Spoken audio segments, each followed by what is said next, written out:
47, I'm sorry, I didn't mean to make you older than that. 47, who was sexually abused when he was 14 years old, that carried on for about 3 years. His parents were very close. His father was an elder to another family, and the perpetrator was a ministerial servant, which is equivalent to a deacon, more or less. And because of that close relationship, Michael Rust, this perpetrator, gained access to Michael Ewing, our client. And the Jehovah's Witnesses, so you know, they live in this sort of parallel universe. They believe that they live in what they call the truth. And the rest of us, we live in this outside world contaminated by Satan, and they find us to be what they refer to as bad association. So they don't really associate with the outside world other than what is necessary, of course, to go to work or go to school, but they are very insular and very close with each other, and they are taught since they're little children that they are to obey without question the elders and the leadership of their congregation, and certainly of the hierarchy of the organization. And you'll notice I keep calling it an organization. They do not call themselves a church. They do call themselves an organization. Go to jw.org. So Michael was molested by Mike Rust for 3 years. And at some point, when Michael was 21 years old, and he could no longer take the pain that caused him, the embarrassment, the shame that he was feeling, he disclosed that abuse. And the elders were advised of that. And they conducted their judicial committee, this tribunal that they conduct. And what was the result? Michael was disfellowshipped, which is the equivalent of being excommunicated. Why? Because at the age of 14, they considered that he had engaged in homosexual conduct and did no longer deserve to be a member of that religion or that organization, as was Michael Rust. They were both disfellowshipped. So Michael suffered punishment for what he experienced. Heather's family has a similar story. They were very close to Don Nicholson, who was an elder in her congregation in Wallsburg, New York. And the two families became very close. Her father was an elder and happened to also be a police officer. They spent a tremendous amount of time together, the two families. Nicholson had 2 children, 2 little girls of his own. What they didn't know in about 1979 or so, when the abuse started, she was 78, when she was about 2 or 3 years old, what her family didn't know is what the elders of their congregation knew, and that is that Don Nicholson was a pedophile. He'd abused his own daughters and others. All told, we know of about 18 women, girls at the time, who've been abused by this guy. At some point, when about 1982, someone else also reported Nicholson, and Heather and her family reported Nicholson. And they converged on the family, elders, what they call circuit overseers, who go around and they do a circuit on behalf of the watchtower and the organization, the hierarchy of the organization, and check on the different congregations. And they converged on the family and said, don't go to the police. Whatever you do, don't go to the police. Don't bring a reproach upon Jehovah. God forbid. They didn't care about Heather. They didn't do anything. They disfellowshipped him. That means they excommunicated, but they didn't tell anyone in the congregation why. They never do. They never do. The secret remains within a select few elders and the governing entities of the watchtower. They discourage going to the police. Now, Heather's father was a police officer. He was very conflicted. What do I do? He was so indoctrinated by the belief that he went to the elders. He didn't go to the police.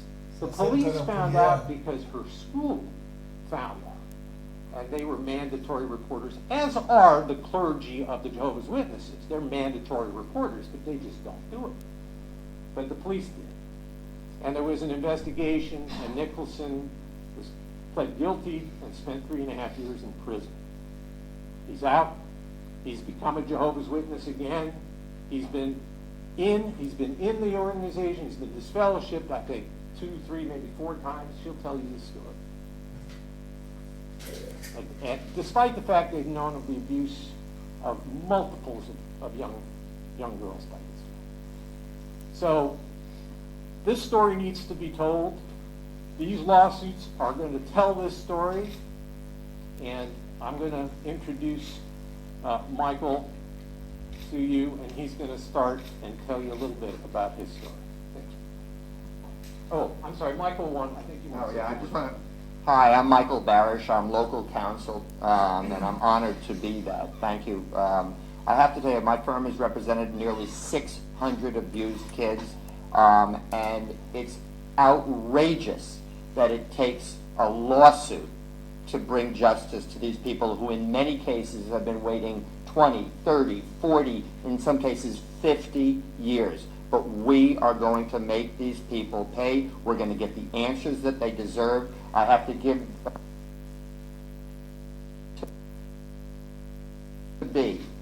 to come and tell your story. We are not the story. They are the story. We're just lucky enough and thankful enough to be given the opportunity to get you guys the justice you deserve, and we will get the answers that you deserve as well. So Michael, why don't you get up and tell your story.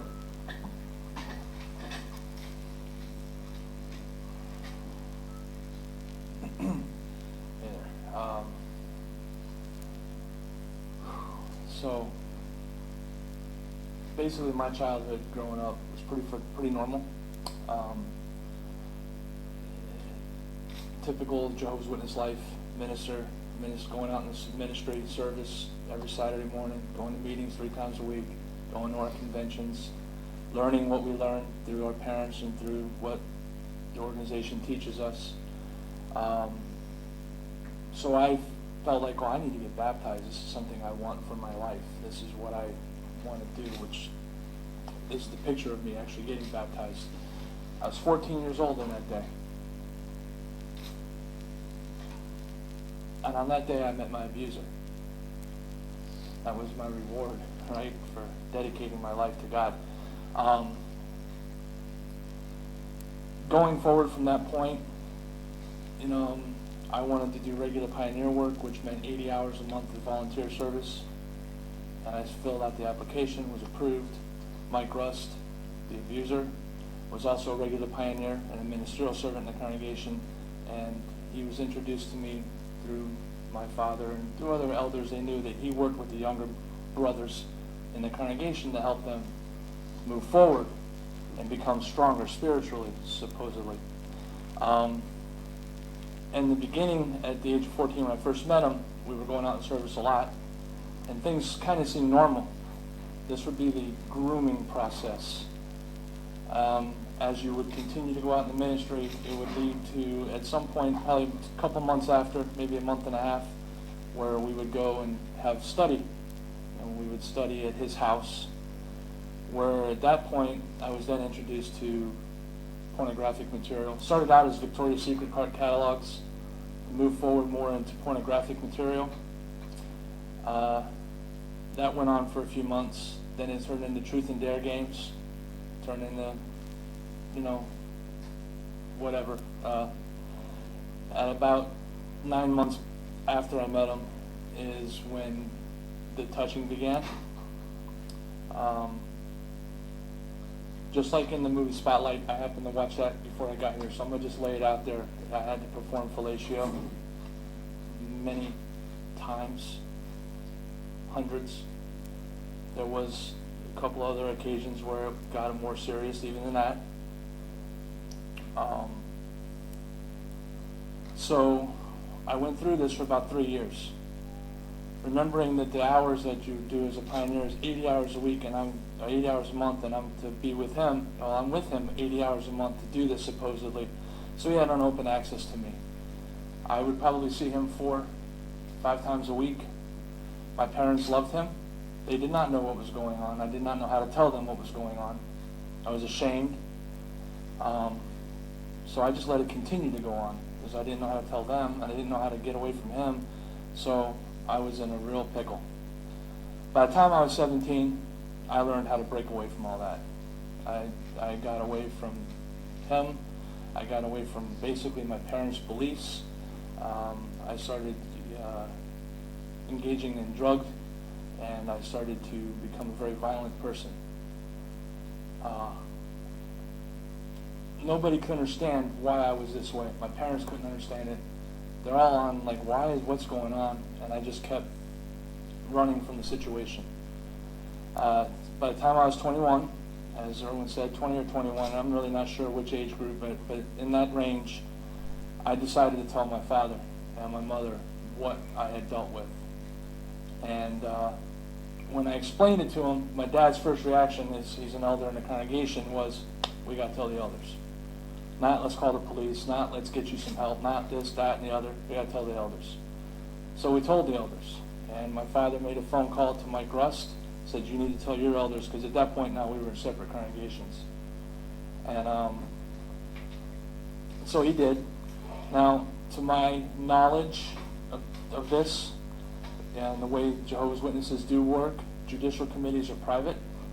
They do not discuss what's going on across the board. They don't discuss his situation with my elders to discuss with what I had said.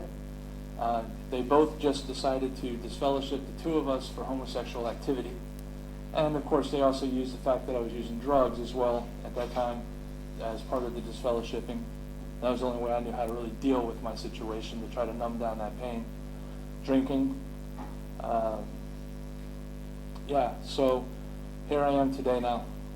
All these years I've been fighting with this, trying to figure out how to handle this, try to know how to do this. What do I do? I actually still proclaim to be one of Jehovah's Witnesses. That's my faith structure.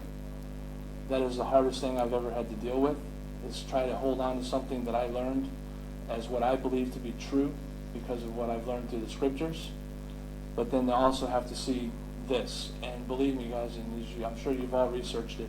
I know I started researching it this year. It's scary how much this is going on throughout this organization and how it seems to be just pushed aside. That doesn't happen anymore.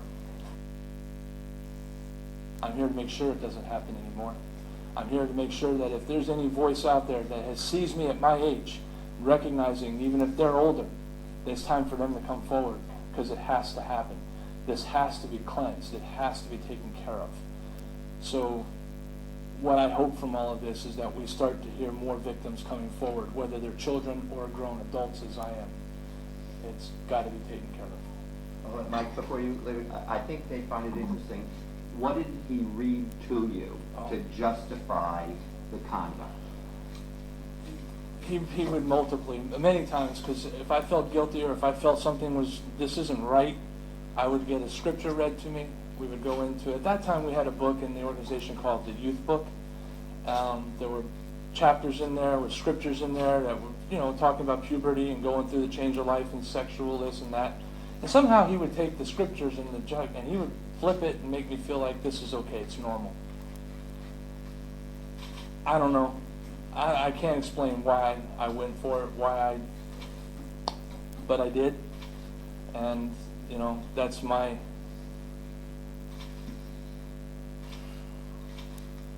what I have to carry. I still have nightmares. Going to be 48 this year. I still have nightmares. And it's kind of getting lost for words here, but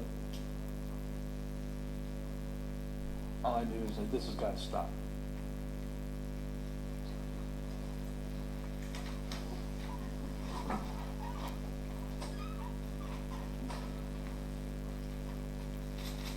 Hello, my name is Heather Steele. I'm 48 years old. I was born into the religion, so I didn't know anything different.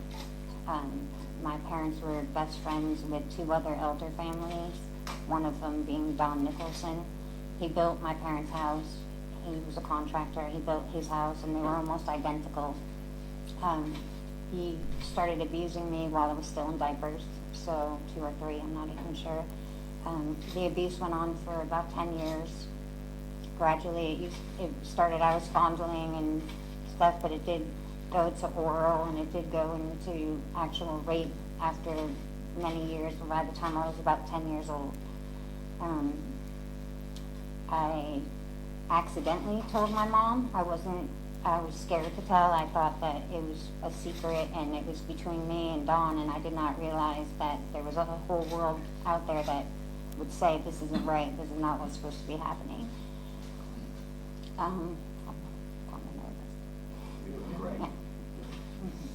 nervous. Okay, so when I school and I came home and asked my mom questions, and when she gave me the answers, I realized that what was going on was completely wrong. He had used Jehova as a lot of when I would question things, and it would be about obeying my elders and respecting parents and everything. So I was very naive to the fact that I didn't have to be living in this kind of situation. I did have the luck of having my father be a police officer, so he definitely believed me. There was no doubt about that. And actually, one of Don's daughters, was abused and had come forward. Then she actually recanted because the parents got to her. And shortly after that, I didn't know about Lynn confessing, but I confessed to my mom by accident, and then they put it all together that both of us couldn't be lying. So that's how we started meeting with the judicial committee. That was torture. It was a bunch of men sitting around praying for Don, having us hold hands while we prayed for him, and my mother was having nothing to do with that. She took me out of the room and just said, that's too much. She doesn't need to be dealing with that. She's dealt with enough. They tried very hard to keep it a secret. The elders met with us probably 5 or 6 times within a month period.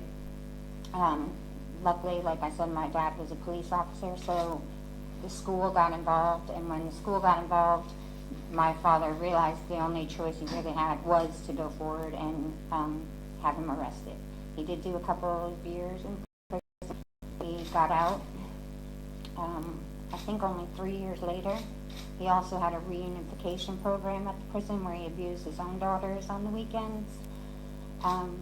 He was, at the time, this is back in the early 80s, he had come forward to about 15 other girls, so definitely wasn't alone. He was so manipulative that if he couldn't have access to me, he would arrange to go into my parents' house when they weren't home, take apart my dad's rifles, put them on my mom's side of the bed, scare my mom basically to death, so she wouldn't want to stay alone in the house while my dad was working overnights as a police officer. So of course he'd be like, oh, just bring them over here. So he would do that. That went on for almost a year. So if he hadn't seen us and had access to us either at the Kingdom Hall or at my parents' house or their house, then he would take those measures to make sure that he could get me back to his house. So I didn't really question anything because I didn't know any different until I got to be about 10, 11 years old, and that's when I came forward, I started to realize how terrible everything really was, and that none of the stuff I had thought was true. I felt guilt because I didn't want to not believe in Jehovah or do something against the religion, but at the same time, I wanted to get away from Don. I don't know. The reason I'm bringing a lawsuit is because I've had no justice in the situation. Yes, he did go to prison, but it was for such a short time, and he found that time to abuse his own daughters. I want to come forward so other people have a voice. It's not an easy situation to come out and tell this kind of story, but if it helps other girls or boys, whatever it is in that congregation, or anywhere, actually, I want to do it for that purpose. And with the Children Victims Act passing, we've waited for years trying to get that to pass, and I'm very, very pleased that it went, and we will be able to find some kind of justice for the situations that we were put in as children growing up in that religion. Is there anything else? Thank you for your time. Thank you. If there's any questions, fire away. So, New York will open up the window for child victims to sue. Right. What, August 14th. what do you have to prove? What evidence do you have to bring? Well, you're going to have to show, in all of these types of cases, generally they're negligence-based cases, so we're going to have to show that the congregation elders, the Watchtower corporate entity, the Christian Congregation of Jehovah's Witnesses corporate entity, and the governing body of the organization at the very top, that they were negligent in their policies, in their practices, that they knew, they had reason to know that child abuse existed and was a real problem within their organization. They had no policies for protecting children, and that they knew at some level about the propensities of these particular perpetrators at the time that our clients were sexually molested. And then they covered it up. They ratified it. They ratified this behavior. They allowed it. They covered it up. They accepted it. In other words, if they didn't do anything about it, they essentially accepted it. So that's the kind of stuff we're going to need to prove. Now, I think we're going to be all right. So you don't need to prove individual molestation in each case. You don't need to prove that the elder necessarily committed the act. Or Oh yeah, no, I mean that. But that's sort of the gravamen of the case is that they were sexually abused by these guys, right? So we're going to have to prove that happened. How do you do that? Because there's so many people that they're not alone. And Rust has already admitted that he did it. Nicholson has admitted that he did it in these judicial proceedings, judicial committee proceedings. So I think we'll be able to convince that, and I think they're very credible people. So I think any jury is going to believe that this happened to them.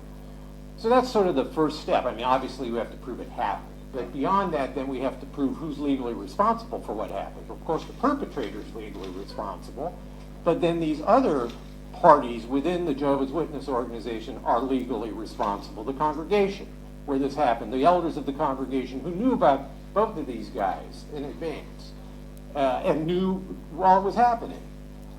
The people who oversee the congregations, the Watchtower corporate entity, the Watchtower Bible and Tract Society of New York, the service where the information goes upstream. Everything kind of goes upstream. So when they have these judicial committees, those are documented. And those documents go up to the corporate entity, to what they call the service department of the Jehovah's Witnesses. They're maintained in a database. And the governing body of the organization is informed of everything. They have their own committees. They are a working group. They dictate policies. They have committees that coordinate with what they call the United States branch and branches around the world. So this goes all the way up the chain to the top. And that's why we're suing the top this time around. We haven't done that in our other cases, but we're going to be doing it here. Is there a precedent for naming the top religious leaders in clergy abuse cases, period? Well, you know, the unique circumstance here is that we have the equivalent of the Pope that's a resident of the United States and operates out of the United States, specifically the state of New York.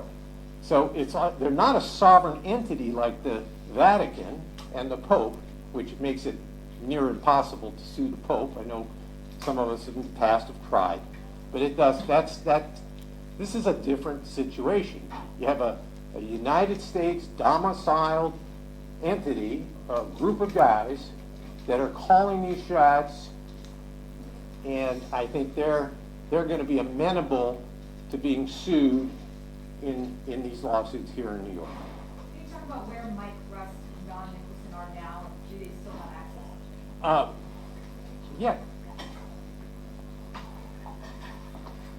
All right, so as far as Mike goes, 3 years when I first got into counseling, because I finally realized I needed to get therapy. We did a Google search, my therapist and I. We found him. He was a youth minister at the Calvary Chapel Boca Raton church. At that point, I wasn't really ready to deal with it. I was still going through my own therapy, and she was like, we got to do something. We got to do something. As things started, I learned how through my therapy what needs to happen. I finally got legal representation, and I told them where he was and what he had access to, because he had put himself in position again to be around younger people. He's no longer employed by that church. The church did terminate his position. So I don't know where he's at this moment, but this is within the last month and a half. So as far as I know, he still lives in Boca Raton. As far as I know, he's still unemployed. But, Calvary Chapel got on that and took care of that situation. They probably wanted to get in front of it before, this happened. He's a bad person.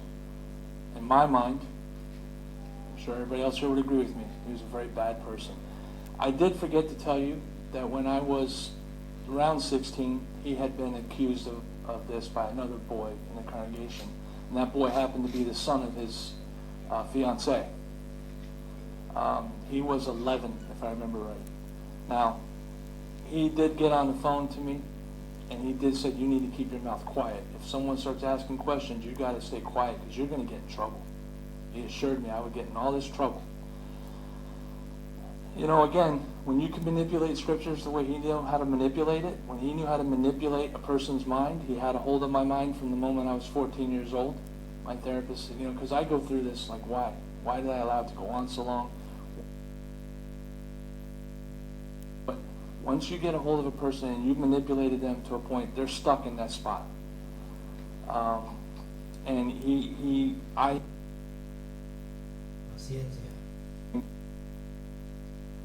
to conduct their own internal investigation to find out if something had happened.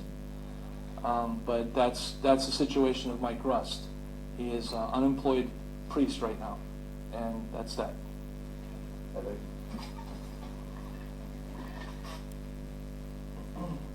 Don is currently living in New Jersey. He does have advanced prostate cancer, so he's no longer able to have victims, but for many, many years, his wife would even breed puppies so that there'd be families that would come with their kids and stuff. So it never stopped. Even after he got out of prison, I know of other girls and other people that he's been affecting. So he's never really, even though he did that short time in prison, he's never really paid for it, and he is living quite comfortably in New Jersey. That's it. Any other questions? Do you think that this window opening up is a way to further the goal that you've had for a long time about exposing this child to this database? Is there anything about the volume of cases that could come forward that would increase the odds of this database becoming public? Yeah, I'm certainly hoping that the more noise there is about this, and the more victims that come forward, and the more people start demanding that this database be made public, that this information at least be, at the minimum, be provided to law enforcement. I have some of it under court order. I'm subject to a gag order by several courts, so I can't talk about what I've seen in this database, but I'll leave that to your imagination. I'd just like to add one thing. All of you have been following the story with rabid interest of Jeffrey Epstein, and obviously his suicide was front page news. It's on the news all day today. This is far, far worse. I'm not condoning anything that Epstein did, but that guy used his money and his power to get women to do what they did for him. These people were abused by emissaries of God, of the church. And as both of them talked, as Michael and Heather talked about, there was an element of trust. And these abusers, these rapists, they abused that sacred trust. And we are going to make them pay for it. Any other? Yeah, can Michael and Heather just talk about what's sort of been the most difficult part about all of this over the last few years and getting to the point where you can stand? Do either of you want to tackle that? All right. I was married for 20 years. And throughout that 20-year marriage, I was not a good husband. I'll be the first to say it. I had so many demons in my head. That's how it affected my life. I was an angry person. I drank to conceal that anger. Or not to conceal it, but I drank to try to make myself feel better, but that only got me angrier. I had 2 beautiful children.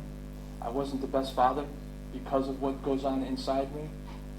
It wasn't until I got divorced and got introduced to a new woman in my life, who I'm now married to, a beautiful woman, Tracy, and she got me into therapy. Since that point going forward, being in therapy with Soulville, my therapist, Petey McGowan, I have learned how to start dealing with this on an adult level. Because in most cases, for anyone who is trying to hide this type of abuse, or who has to try to pretend it never happened and try to get on with life, you can't. You can try, but you're going to fail if you don't have help. And no one ever got me any help. My wife got me help. As soon as she found out about this, she had me sitting in front of a therapist. And, it affects your life in ways you can't even imagine.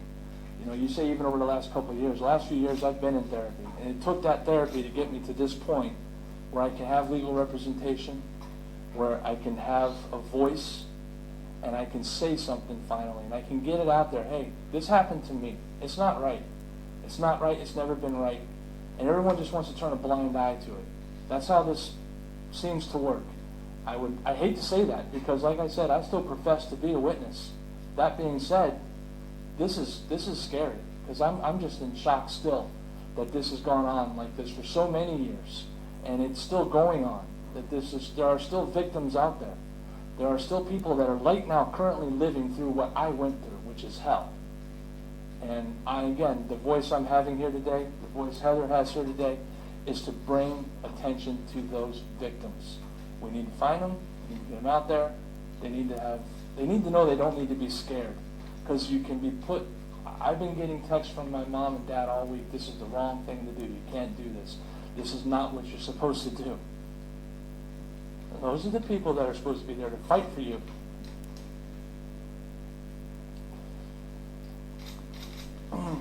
Probably what's worse is not that they're just victims out there. There are molesters out there. They're still there. They're knocking on your doors. They're standing in the subways. They're in the airports. You don't know who they are because they don't tell you. They don't disclose. They don't warn parents in the congregation that the reason that man was disfellowship or reproofed meaning that he's given a little warning and removed from certain privileges, but there's no announcement made as to why he's being reproved. So people don't know. The ordinary congregants don't know. And for all they know, when they send their kids out on what they call field service to go knock on doors with this pioneer, this person who's maybe in charge of that, they don't know if he's a molester or not. Are all of your cases filed in New York? No. We have them all over the country, California, Ohio, Vermont, Connecticut, where else? We filed a lot around. Even though the Jehovah's Witnesses are based in New York? Yeah. Yes. How it's affected. Actually, I didn't mention before, but Don used to give us alcohol before we'd go to bed, so that as we got older, I saw him abuse his daughter. We were in the same room a lot of the times, but he would give us orange juice, and it would have vodka in it. So I learned at a really early age that if I didn't want to deal with something, all I had to do was take a couple shots and go to bed. So I did turn into an alcoholic. I did do drugs. I have PTSD. I've been in and out of psychiatric hospitals probably since I was 20. So it's affected me in a lot of different ways, and it doesn't ever get better because a lot of times you're shut down and you don't get to tell your story. That's part of why I'm here today, so that I can finally say, yes, this is what happened. It was Don Nicholson, and he needs to be publicly known for what he does, and that's about it. Thank you. Any more questions?